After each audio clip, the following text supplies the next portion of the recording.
Tracker Season 2, Episode 10, titled Nightingale, aired Sunday, February 23rd and featured several notable guest stars.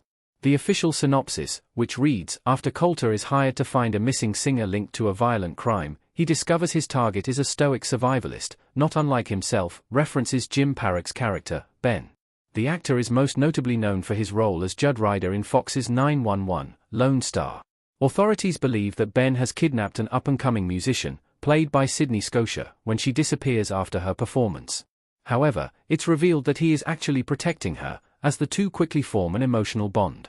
Justin Hartley stars as Coulter Shaw, with Fiona Renee, Abby McEnany, and Eric Grays also included in Tracker's main cast.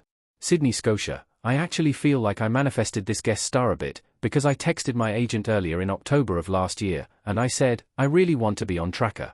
I've been hearing all about the show. It shot in Vancouver, and I knew of some people auditioning for it, and so I just said, hey, just want to put it on your radar. Is there anything coming up for me in Tracker? And she's like, I'll keep an eye out. So I did kind of put the word in that I really wanted to audition for the show, and then not even a month later, an audition came in for this role, and I immediately dropped everything and said, okay, I really want to nail this one. And it was a singing and guitar part, so I don't get an opportunity to do that a lot. So I auditioned with the Zach Bryan song, Something in the Orange, because I saw in the script that it was Oklahoma Smoke Show, but I was more familiar with Something in the Orange. So I put that on tape, sent myself singing and playing and hoped for the best. And I was so happy when I got the call. I was actually in the subway station in New York when I got the call and the train was going by, and she's like, you booked Tracker. Scotia, it was me playing and singing, and it was a mixture of both. We did a little recording session for a couple hours before the day, and then on the day, I sang and played live as well. So it was a mixture of both, but we did have a little pre-recording day. It actually was a mad dash to learn that song, because the turnaround is pretty quick. You get an audition, you have about 2 or 3 days, maybe, and so you have to throw something on tape and then you book it, and then maybe you have 2 or 3 days to prep it. And so I immediately started working on the song and tried so hard to just learn the guitar part and the singing part, because I hadn't practiced that song before. And I'm definitely one of those people that likes to practice a lot before I go into a performance setting. But I was really happy with how it turned out. We recorded it at the Warehouse Studio in Vancouver, and they were so professional and just really great to work with. Scotia, oh, so nice. He's such a good scene partner. He's so professional and just such a great actor, and I loved watching the episode back because I got to see all of his nuances in the scenes that I wasn't in with him.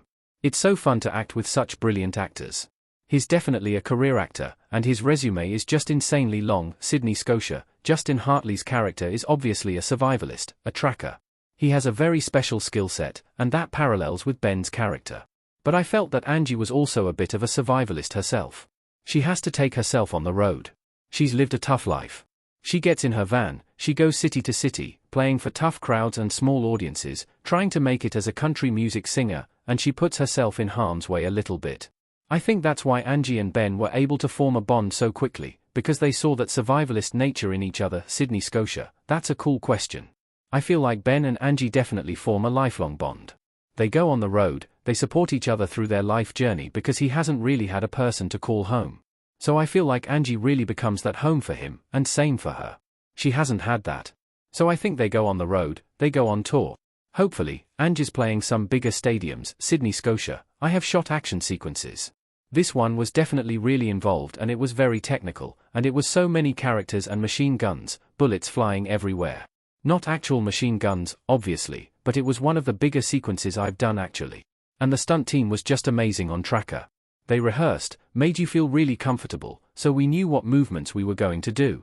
Nothing was a guessing game. Because when you are shooting those sequences, there is a possibility that something can go wrong and people are moving at full speed, and you have all your energy pent up and ready to fly. So having the support of the stunt team for that was really nice. We had stunt doubles, but we did all the stunts ourselves. I ended up just talking to my stunt double a lot and saying, what would you do in this scenario? What would you do to sell this movement? How would you do this safely?